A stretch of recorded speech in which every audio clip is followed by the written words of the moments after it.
ನಮಸ್ತೆ ಸ್ನೇಹಿತರೆ, ಸಜ್ಜನ್ ಟ್ಯುಟೋರಿಯಲ್ಸ್ಗೆ ಸ್ವಾಗತ. ಈ ವಿಡಿಯೋದಲ್ಲಿ ನಾವು 9ನೇ ತರಗತಿ ಸಮಾಜ ವಿಜ್ಞಾನ ಪ್ರಥಮ ಸಂಕಲನಾತ್ಮಕ ಪರೀಕ್ಷೆ 2025-26ನೇ ಸಾಲಿನ ಮಾದರಿ ಪ್ರಶ್ನೆ ಪತ್ರಿಕೆಯನ್ನು ನೋಡೋಣ.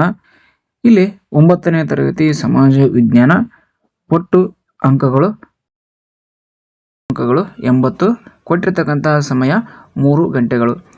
ಈ ಪ್ರಶ್ನೆ ಪತ್ರಿಕೆಯು 1 ಅಂಕದ ಬಹು ಆಯ್ಕೆ ಪ್ರಶ್ನೆಗಳು, ಅದೇ ರೀತಿ 1 ವಾಕ್ಯದಲ್ಲಿ ಉತ್ತರಿಸತಕ್ಕಂಥ 1 ಅಂಕದ ಪ್ರಶ್ನೆಗಳು, ಅದೇ ರೀತಿ 2 ಅಂಕ, 3 ಮತ್ತು 4 ಅಂಕದ ಪ್ರಶ್ನೆಗಳನ್ನು ಹೊಂದಿದ್ದು 5 ಅಂಕದ ನಕ್ಷೆಯ ಪ್ರಶ್ನೆಯನ್ನು ಸಹ ಒಳಗೊಂಡಿರುತ್ತದೆ.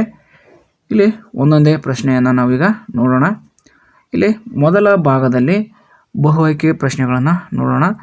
ಇಲ್ಲಿ ಒಟ್ಟು 8 ಬಹು ಆಯ್ಕೆ ಪ್ರಶ್ನೆಗಳಿದ್ದು 8 ಅಂಕಗಳಿಗೆ ಮೀಸಲಾಗಿರುತ್ತೆ. ಪ್ರತಿ ಪ್ರಶ್ನೆಗೆ 1 ಅಂಕ. ಮೊದಲ ಪ್ರಶ್ನೆ, ಮೊಹಮ್ಮದ್ ಪೈಗಂಬರರು ಹುಟ್ಟಿದ ಸ್ಥಳ ಯಾವುದು? ಎರಡನೇ ಪ್ರಶ್ನೆ, ಗಂಗಾದೇವಿಯು ಬರೆದ ಕೃತಿ ಯಾವುದು? ಅದೇ ರೀತಿ ಮೂರನೇ ಪ್ರಶ್ನೆ, ಸಂವಿಧಾನದ ಕರಡು ಸಮಿತಿಯ ಅಧ್ಯಕ್ಷರು ಯಾರು? ನಾಲ್ಕನೇ ಪ್ರಶ್ನೆ, ಸಮಾಜದ ಜೀವಕೋಶ ಯಾವುದು? ಐದನೇ ಪ್ರಶ್ನೆ, ಕೇಂದ್ರ ಕುಟುಂಬದಲ್ಲಿ ಕಂಡುಬರುವ ಲಕ್ಷಣ.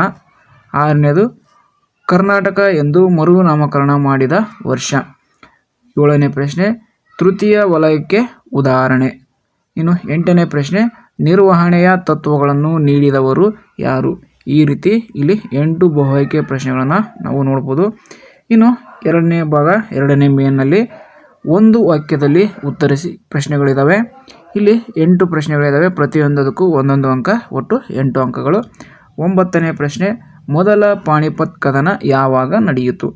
10ನೇ ಪ್ರಶ್ನೆ, ಮಧ್ವಾಚಾರ್ಯರು ಪ್ರತಿಪಾದಿಸಿದ ಸಿದ್ಧಾಂತ ಯಾವುದು?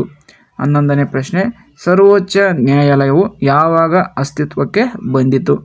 12ನೇ ಪ್ರಶ್ನೆ, ಕುಟುಂಬವನ್ನು ಅರ್ಥೈಸಿ. ಪ್ರಶ್ನೆ ಸಂಖ್ಯೆ 13, ಬೇಸಿಗೆ ಕಾಲವು ಯಾವ ತಿಂಗಳಲ್ಲಿ ಇರುತ್ತದೆ? ಪ್ರಶ್ನೆ ಸಂಖ್ಯೆ 14, ಸಾಗುವಳಿಗೆ ಲಭ್ಯವಿಲ್ಲದ ಭೂಮಿಗೆ ಉದಾಹರಣೆ ಕೊಡಿ. ಪ್ರಶ್ನೆ ಸಂಖ್ಯೆ 15, ಪ್ರಾಥಮಿಕ ವಲಯವನ್ನು ವ್ಯಾಖ್ಯಾನಿಸಿ. ಪ್ರಶ್ನೆ ಸಂಖ್ಯೆ 16, ನಿರ್ಧಾರ ಕೈಗೊಳ್ಳುವುದು ಎಂದರೇನು? ಈ ರೀತಿ 8 ಪ್ರಶ್ನೆಗಳು 1 ವಾಕ್ಯದಲ್ಲಿ ಉತ್ತರಿಸಿ ಎಂದು ಕೇಳಿದ್ದಾರೆ. ಇನ್ನು ಮೂರನೇ ಮೇಲೆಯಲ್ಲಿ ನೋಡೋದಾದರೆ ನಾವು ಒಟ್ಟು 8 ಪ್ರಶ್ನೆಗಳಿದ್ದಾವೆ. ಪ್ರತಿ ಪ್ರಶ್ನೆಗೆ 2 ಅಂಕ, ಒಟ್ಟಾರೆ 16 ಅಂಕಗಳಾಗಿರುತ್ತೆ.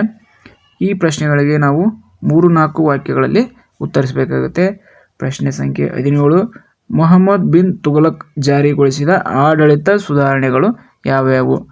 ಇನ್ನು 18ನೇ ಪ್ರಶ್ನೆ, ವಿಜಯನಗರ ಸಾಮ್ರಾಜ್ಯವನ್ನು ಆಳಿದ 4 ರಾಜಮನೆತನಗಳು ಯಾವುವು?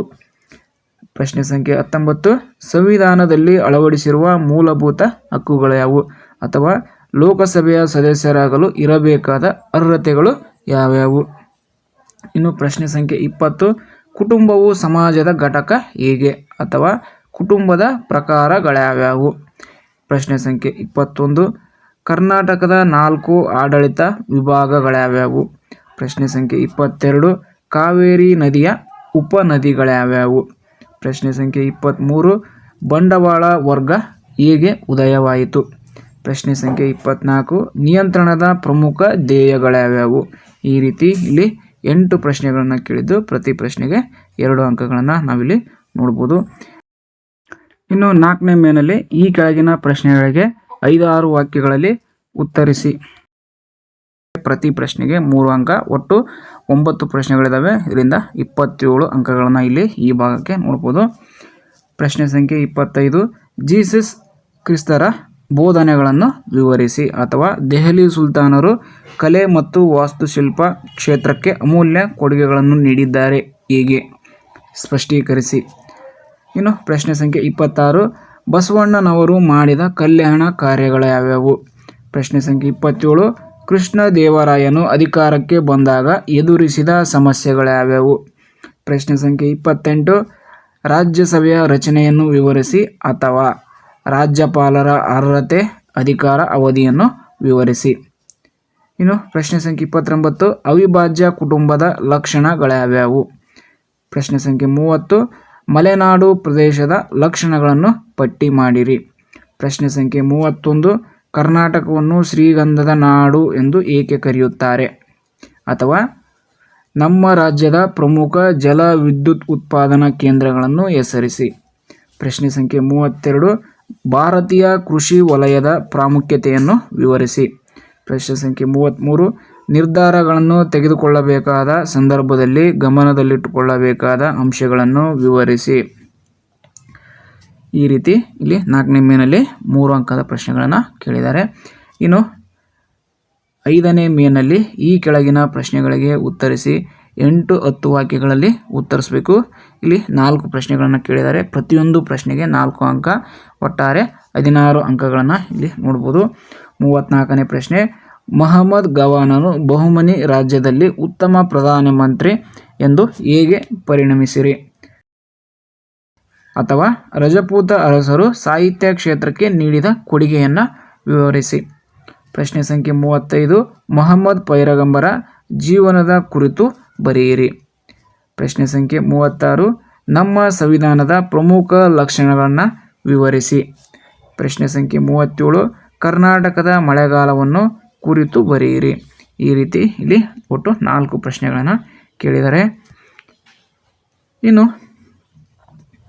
ಮೇನ್ 6ಅಲ್ಲಿ 6ನೇ ಮೇನಲ್ಲಿ ಪ್ರಶ್ನೆ ಸಂಖ್ಯೆ 38 ನಿಮಗೆ ನೀಡಿರುವ ಕರ್ನಾಟಕದ ನಕ್ಷೆಯಲ್ಲಿ ಈ ಕೆಳಗಿನ ಯಾವುದಾದರೂ 5 ಗುರುತಿಸಿ.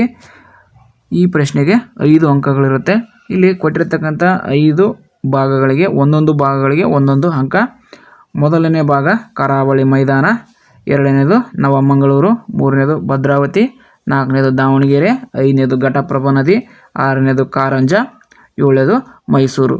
ಈ ರೀತಿ ಇಲ್ಲಿ 7 ಭಾಗಗಳನ್ನು ಕೊಟ್ಟಿದ್ದಾರೆ. ಅದರಲ್ಲಿ ಯಾವುದಾದರೂ ನಿಮಗೆ ಇಷ್ಟದ 5 ಭಾಗಗಳನ್ನು ಇಲ್ಲಿ ಗುರುತಿಸಬೇಕು.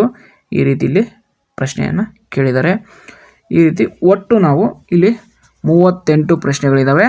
ಎಷ್ಟು ಮಾರ್ಕ್ಸಿಗೆ? 80 ಅಂಕಕ್ಕೆ. ಈ ರೀತಿ ನಾವಿಲ್ಲಿ ನೋಡ್ಬೋದು. ಇನ್ನೂ ನಮ್ಮ ಚಾನಲ್ಗೆ ಸಬ್ಸ್ಕ್ರೈಬ್ ಆಗಿಲ್ಲ ಅಂದರೆ ದಯವಿಟ್ಟು ನಮ್ಮ ಚಾನಲನ್ನು ಸಬ್ಸ್ಕ್ರೈಬ್ ಮಾಡಿ. ಅದೇ ರೀತಿ ಈ ಪ್ರಶ್ನೆ ಪತ್ರಿಕೆ ಬಗ್ಗೆ ಅನಿಸಿದ ನಿಮ್ಮ ಅಭಿಪ್ರಾಯವನ್ನು ದಯವಿಟ್ಟು ಕಮೆಂಟ್ ಮಾಡಿ. ನಿಮ್ಮ ಸ್ನೇಹಿತರಿಗೆ ಈ ವಿಡಿಯೋವನ್ನು ಶೇರ್ ಮಾಡೋದನ್ನು ಮರಿಬೇಡಿ.